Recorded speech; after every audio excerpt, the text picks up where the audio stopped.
প্রথমেই জানিয়ে দিব ইরানের ২০০০ মিসাইল আতঙ্কে ইসরায়েলের ঘুম হারাম।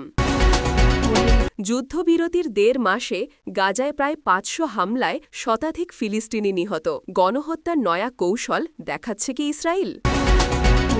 এরপর থাকছে ইসরায়েলকে বিশ্ব মানচিত্র থেকে মুছে ফেলবে ইরান। সর্বশেষ জানাব রাশিয়ার সাথে যুদ্ধ আর প্রাণহানি থামিয়ে শান্তি প্রতিষ্ঠার লক্ষ্যে মধ্যস্থতা আলোচনায় ইউক্রেন। এতক্ষণ শুনছিলেন সংবাদ শিরোনাম, এখন বিস্তারিত। ইরান ও ইসরায়েলের সাম্প্রতিক শক্তি প্রদর্শনকে কেন্দ্র করে ইরানের পক্ষ থেকে দাবি করা হয়েছে যে তাদের হাতে এখন প্রস্তুত অবস্থায় রয়েছে প্রায় ২০০০ ব্যালিস্টিক ও ক্রুজ মিসাইল, যা প্রয়োজনে মুহূর্তের মধ্যে লক্ষ্যবস্তুতে নিক্ষেপ করা সম্ভব। এই ঘোষণা ইসরায়েলের রাজনৈতিক ও সামরিক অঙ্গনে ব্যাপক আলোড়ন সৃষ্টি করেছে।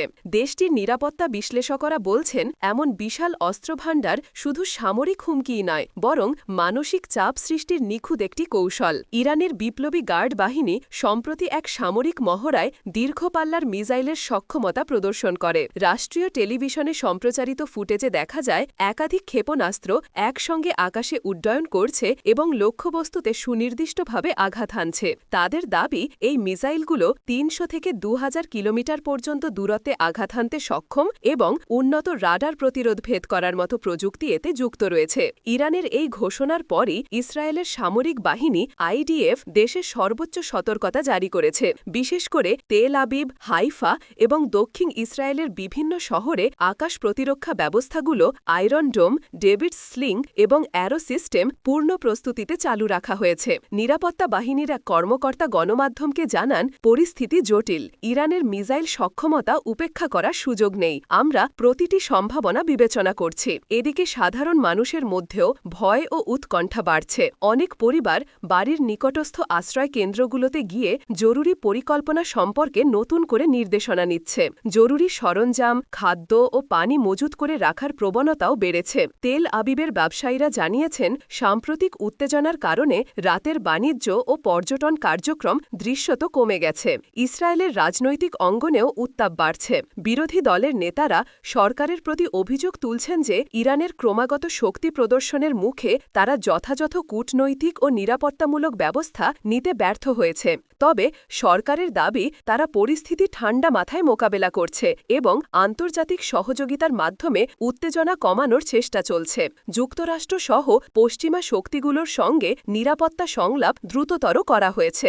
অন্যদিকে ইরান বলছে, তারা কোনো আগ্রাসন চায় না, বরং নিজেদের প্রতিরক্ষা সক্ষমতা নিশ্চিত করতেই এই প্রস্তুতি। তাদের বক্তব্য, আমাদের ভূখণ্ডে হামলার চেষ্টা হলে যে কোনো দূরত্বে থাকা শত্রু ঘাঁটি লক্ষ্যবস্তুতে পরিণত হবে। বিশেষজ্ঞদের মতে, এই বার্তাটি মূলত ইসরায়েলকে উদ্দেশ্য করে দেওয়া এবং এর মাধ্যমে তারা তাদের শক্তিগত অবস্থানকে আরও সুদৃঢ় করতে চাইছে। আঞ্চলিক বিশ্লেষকরা সতর্ক করেছেন, তীব্র এই শক্তি প্রদর্শন দুই দেশের মধ্যে দীর্ঘমেয়াদী সংঘাতের সম্ভাবনা বাড়িয়ে দিচ্ছে। মধ্যপ্রাচ্যের দেশগুলো পরিস্থিতিকে উদ্বেগের চোখে দেখছে, কারণ যে কোনো ভুল সিদ্ধান্ত বা সামান্য উস্কানিও বৃহত্তর যুদ্ধের দিকে নিয়ে যেতে পারে। এরপর জানবেন, যুদ্ধবিরতির ১.৫ মাসে গাজায় প্রায় ৫০০ হামলা, নিহত শতাধিক ফিলিস্তিনি। গাজা উপত্যকায় ১.৫ মাস ধরে কার্যকর যুদ্ধবিরতির মধ্যেও পরিস্থিতি উত্তেজনাপূর্ণ। এই সময়ে ইসরায়েলি বাহিনীর প্রায় ৫০০ হামলার ঘটনা ঘটেছে বলে জানিয়েছেন গাজার স্থানীয় স্বাস্থ্য কর্তৃপক্ষ ও নিরাপত্তা পর্যবেক্ষকেরা। এসব হামলায় এখন পর্যন্ত শতাধিক ফিলিস্তিনি নিহত হয়েছে। আহত হয়েছে আরও বহু মানুষ। গাজার বিভিন্ন এলাকায় মঙ্গলবার ভোর থেকে রাত পর্যন্ত অন্তত ৯টি বিস্ফোরণের শব্দ শোনা গেছে বলে জানিয়েছেন উদ্ধারকর্মীরা। তারা বলেন, আবাসিক ভবন, ছোট দোকান এবং আশ্রয়কেন্দ্রের কাছাকাছি এলাকায় হঠাৎ করে এসব হামলা চালানো হয়েছে। এতে নিহতদের বেশিরভাগই সাধারণ মানুষ। স্বাস্থ্য মন্ত্রণালয় জানিয়েছে, নিহতদের মধ্যে নারী ও শিশুর সংখ্যা উল্লেখযোগ্য। হাসপাতালগুলো ইতিমধ্যে সংকটে থাকায় গুরুতর আহতদের চিকিৎসা দিতে হিমশিম খেতে হচ্ছে। ওষুধ, স্যালাইন, অ্যানেস্থেশিয়া সব কিছুরই তীব্র ঘাটতি ঘাটতি দেখা দিয়েছে। উদ্ধারকর্মীরা জানাচ্ছেন, প্রতিটি হামলার পর ধ্বংসস্তূপের নিচে আটকে পড়া মানুষদের বের করতে সময় লেগে যাচ্ছে। গাজার প্রচলিত এমার্জেন্সি সেবা কাঠামো ভেঙে পড়ায় উদ্ধার কাজও ক্রমেই কঠিন হয়ে উঠছে। অনেক এলাকায় প্রবেশ করতে পারছে না জখুদ্দল, কারণ রাস্তাগুলো ধ্বংস হয়ে গেছে। ইসরায়েলি সামরিক বাহিনী এসব হামলার বিষয়ে বলছে, তারা নির্দিষ্ট লক্ষ্যবস্তুতে সুনির্দিষ্ট অভিযান চালাচ্ছে। তাদের দাবি, গাজার বিভিন্ন অঞ্চলে হামাসের সদস্যরা এখনও সক্রিয় এবং নতুন হামলার পরিকল্পনা করছে, তাই হুমকি মোকাবেলায় এসব অভিযান চালানো হচ্ছে। তবে গাজা প্রশাসন বলছে, যুদ্ধবিরতির মধ্যে এ ধরনের অভিযান সরাসরি চুক্তি লঙ্ঘন। তাদের ভাষ্য অনুযায়ী যুদ্ধবিরতির উদ্দেশ্য ছিল সংঘাত কমিয়ে মানবিক সহায়তা পৌঁছে দেওয়া, কিন্তু হামলার কারণে সহায়তা সরবরাহ আরও কঠিন হয়ে পড়ছে। জাতিসংঘের স্থানীয় প্রতিনিধি কার্যালয় জানিয়েছে, গত 2 সপ্তাহে অন্তত 32টি সহায়তাবাহী ট্রাক টার্গেটেড হামলার ঝুঁকির কারণে গন্তব্যে পৌঁছাতে পারেনি।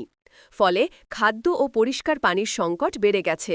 অনেক পরিবার দিনে একবেলা খাবারও জোগাড় করতে পারছে না। অন্যদিকে গাজা সিটির দক্ষিণাঞ্চলে আশ্রয় নেওয়া পরিবারগুলো বলছে, যুদ্ধবিরতির মধ্যেও প্রতিদিনই নতুন ভয় নিয়ে জেগেছে তারা। কবে কোথায় বোমা পড়বে তা কেউই বলতে পারে না। শিশুরা আতঙ্কে রাতে ঘুমাতে পারছে না। স্কুলগুলো বন্ধ, খেলার মাঠগুলো ধ্বংসস্তূপে পরিণত।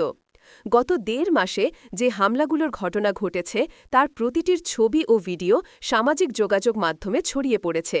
ধোঁয়া, আগুন, আহত মানুষ, গাজার প্রতিটি কোণে যেন একই দৃশ্য। স্থানীয় প্রশাসন বলছে, যুদ্ধবিরতি কাগজে থাকলেও বাস্তবে গাজা এখনও যুদ্ধক্ষেত্রের মতোই। প্রতিনিয়ত আকাশে ড্রোনের শব্দ, ভূমিতে বিস্ফোরণ আর রাস্তার ধ্বংসযজ্ঞ গাজার মানুষের নিত্যসঙ্গী হয়ে গেছে। গাজার উত্তরাংশে বসবাসকারী ইমরান আল হাজ্জাম বলেন, যুদ্ধবিরতি যেন শুধু খবরের কাগজে আছে। আমরা যে পরিস্থিতিতে আছি তাকে কোনোভাবেই যুদ্ধবিরতি বলা যায় না। এরপর জানবেন ইরানের এক উচ্চ পর্যায়ের সামরিক কর্মকর্তার সাম্প্রতিক বক্তব্য। রাজধানী তেহরানে আয়োজিত এক সামরিক সমাবেশে তিনি ঘোষণা দেন, ইসরায়েলকে বিশ্ব মানচিত্র থেকে মুছে ফেলা হবে। এই মন্তব্যের পর মুহূর্তেই আন্তর্জাতিক অঙ্গনে তীব্র প্রতিক্রিয়া সৃষ্টি হয়। বক্তব্যটি ছড়িয়ে পড়ার সঙ্গে সঙ্গে বিশ্বজুড়ে কূটনৈতিক মহলে উদ্বেগ বাড়তে থাকে, আর ইসরায়েলে জারি করা হয় বিশেষ সতর্কতা। ইসরায়েলি সরকারের পক্ষ থেকে এই মন্তব্যকে সরাসরি যুদ্ধের হুমকি বলে আখ্যায়িত করা হয়েছে। দেশটির প্রতিরক্ষা মন্ত্রণালয় জানায়, ইরানের হুমকি কেবল কথার কথা নয়, বরং এটি দীর্ঘদিনের শত্রুতা আরও তীব্র করার উদ্দেশ্যে দেওয়া বার্তা। ইসরায়েলের প্রধানমন্ত্রী জরুরি নিরাপত্তা বৈঠক ডেকে সেনাবাহিনীর শীর্ষ কর্মকর্তাদের সঙ্গে পরিস্থিতি নিয়ে আলোচনা করেন। সীমান্তবর্তী অঞ্চলে বাড়ানো হয় সামরিক টহল এবং আকাশ প্রতিরক্ষা ব্যবস্থা সর্বোচ্চ প্রস্তুতিতে রাখা হয়। অন্যদিকে তেহরান থেকে বলা হচ্ছে, তারা কারো সঙ্গে যুদ্ধ চায় না, তবে অঞ্চলে যে কোনো আগ্রাসীর বিরুদ্ধে সর্বোচ্চ প্রতিরোধ করতে প্রস্তুত। ইরানের রাষ্ট্রীয় সংবাদ মাধ্যমে প্রচারিত প্রতিবেদনে বলা হয়, দেশটির সামরিক বাহিনী যে কোনো মুহূর্তে বড় ধরনের প্রতিরক্ষা ব্যবস্থা চালু করতে সক্ষম। তাদের দাবি, বাহিনীর মনোবল এখন ইতিহাসের সবচেয়ে শক্ত অবস্থায় রয়েছে। তবে ইরান আনুষ্ঠানিকভাবে ইসরায়েলের বিরুদ্ধে কোনো আক্রমণের ঘোষণা দেয়নি। বক্তব্যটি প্রকাশ হওয়ার পর আন্তর্জাতিক সম্প্রদায় সরব হয়ে ওঠে। যুক্তরাষ্ট্র তীব্র নিন্দা জানিয়ে বলে, কোনো দেশের বিরুদ্ধে এমন হুমকি অগ্রহণযোগ্য। ইউরোপীয় ইউনিয়নের পক্ষ থেকেও জানানো হয়, এ ধরনের মন্তব্য মধ্যপ্রাচ্যের অস্থিতিশীলতা আরও বাড়াবে এবং শান্তি প্রক্রিয়াকে জটিল করবে। আরব বিশ্বের দেশগুলো বিষয়টিকে গভীর উদ্বেগের সঙ্গে পর্যবেক্ষণ করছে, কারণ 2 আঞ্চলিক শক্তির উত্তেজনা বেড়ে গেলে পুরো অঞ্চলই নতুন সংঘাতের ঝুঁকিতে পড়বে। ইসরায়েলের অভ্যন্তরে জনমনে উদ্বেগ বেড়েছে। অনেক শহরে আশ্রয়কেন্দ্রগুলো খোলা রাখা হয়েছে এবং নাগরিকদের জরুরি পরিস্থিতিতে করণীয় সম্পর্কে নির্দেশনা দেওয়া হচ্ছে। সাধারণ মানুষও সামাজিক মাধ্যমে নিজেদের উদ্বেগ জানাচ্ছেন। সংবাদ মাধ্যমগুলোতে দেশের নিরাপত্তা ব্যবস্থার প্রস্তুতি নিয়ে ধারাবাহিক প্রতিবেদন প্রচার করা হচ্ছে। ইরানে অবশ্য সরকারি সমাবেশে বক্তব্যটির প্রতি সমর্থন দেখা গেছে। রাজধানীর সমাবেশগুলোতে অংশ নেওয়া সমর্থকরা সরকারের কঠোর অবস্থানকে স্বাগত জানাচ্ছেন। তারা দাবি করছেন, ইসরায়েল দীর্ঘদিন ধরে ফিলিস্তিনের জনগণের ওপর নিপীড়ন চালিয়েছে এবং এর ফলে আঞ্চলিক প্রতিক্রিয়ার মুখোমুখি হতেই হবে। যদিও ইরানের সাধারণ জনগণের একটি অংশ আশঙ্কা প্রকাশ করেছে যে এই ধরনের শক্ত ভাষা আঞ্চলিক পরিস্থিতিকে আরও অস্থিতিশীল করে তুলবে। এদিকে জাতিসংঘ পরিস্থিতিকে শান্ত রাখতে সংশ্লিষ্ট দেশগুলোকে সংযত থাকতে আহ্বান জানিয়েছে। সংস্থাটির মহাসচিব জানান, মধ্যপ্রাচ্যের বর্তমান পরিস্থিতি অত্যন্ত নাজুক এবং যে কোনো উস্কানিমূলক বক্তব্য বা পদক্ষেপ বড় ধরনের সংঘাতের জন্ম দিতে পারে। সব মিলিয়ে ইরানের এই বক্তব্যে পুরো অঞ্চলে নতুন করে উত্তেজনার স্রোত বইছে। ইসরায়েলের কঠোর প্রতিক্রিয়া, আন্তর্জাতিক সম্প্রদায়ের উদ্বেগ এবং দুই দেশের দীর্ঘদিনের তীব্র বিরোধ আবারও সামনে এসেছে। এখন বিশ্বের দৃষ্টি দুই দেশের পরবর্তী পদক্ষেপের দিকে, যা মধ্যপ্রাচ্যের ভবিষ্যৎ পরিস্থিতি কোন দিকে যাবে তার ইঙ্গিত দেবে। এরপর জানবেন, রাশিয়ার সঙ্গে দীর্ঘ যুদ্ধের ফলে ব্যাপক ধ্বংসযজ্ঞ ও প্রাণহানির মুখোমুখি ইউক্রেন এবার শান্তি প্রতিষ্ঠার লক্ষ্যে আনুষ্ঠানিকভাবে মধ্যস্থতা আলোচনায় বসার ঘোষণা দিয়েছে।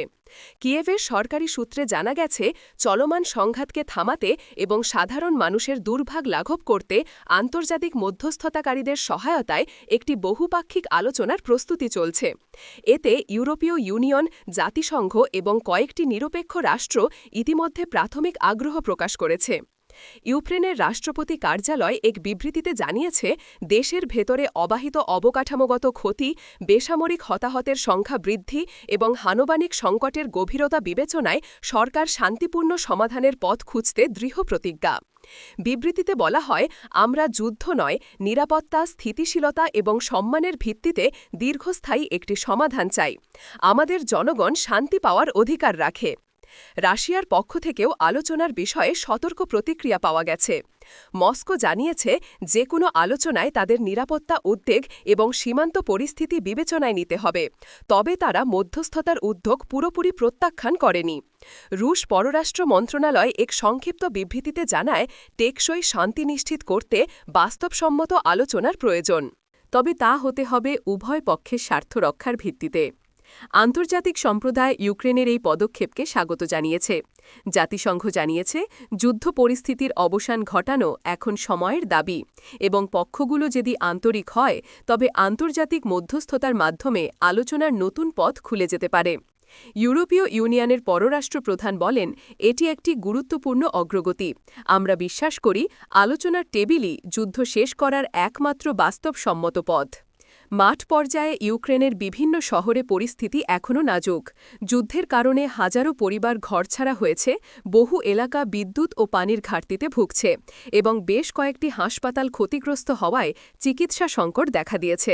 মানবাধিকার সংস্থাগুলো জানিয়েছে, চলমান সংঘাতে নারী ও শিশুরা সবচেয়ে বেশি ক্ষতিগ্রস্ত।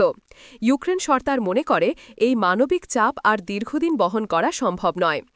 এদিকে যুদ্ধক্ষেত্রে সীমিত সংঘর্ষ এখনও অব্যাহত রয়েছে, তবে সামরিক সূত্র জানায়, আলোচনার উদ্যোগ সামনে আসার পর উভয় পক্ষই কিছু এলাকায় সরাসরি মুখোমুখি সংঘর্ষ কমিয়ে দিয়েছে। যদিও আনুষ্ঠানিক যুদ্ধবিরতির ঘোষণা এখনও দেওয়া হয়নি, পরিস্থিতি নজরদারিতে রাখা হয়েছে। নিরপেক্ষভাবে আলোচনার মধ্যস্থতা করতে আগ্রহ দেখিয়েছে কয়েকটি দেশ। এর মধ্যে সুইজারল্যান্ড, তুরস্ক এবং ভারত সম্ভাব্য মধ্যস্থতাকারী হিসাবে বিবেচনায় রয়েছে। সুইজারল্যান্ড জানিয়েছে, তারা শান্তির সেতুবন্ধন তৈরি করতে প্রস্তুত। তুরস্কও বলেছে, তাদের কূটনৈতিক অভিজ্ঞতা এ ধরনের আলোচনায় গুরুত্বপূর্ণ ভূমিকা রাখতে পারে। ইউক্রেনের জনগণের মধ্যে আলোচনার উদ্যোগকে ঘিরে সতর্ক আশাবাদ দেখা গেছে।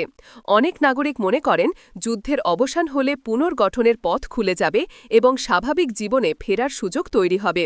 তবে অনেকে আশঙ্কা করছেন, যে কোনো পক্ষ যদি নিজের শর্তে অটল থাকে তাহলে আলোচনা আবারও থমকে যেতে পারে। সব মিলিয়ে বহু মাসের রক্তক্ষয়ী যুদ্ধের পর ইউক্রেনের শান্তি আলোচনায় অংশ নেওয়ার ঘোষণা আন্তর্জাতিকভাবে নতুন আশার সঞ্চার করেছে। এখন বিশ্বের দৃষ্টি রাশিয়া ও ইউক্রেনের পরবর্তী পদক্ষেপের দিকে। আলোচনা কি সত্যিই যুদ্ধ থামানোর পথে এগোবে, নাকি আবারও অনিশ্চয়তার দিকে ঠেলে দেবে অঞ্চলকে, তা সময়ই বলবে।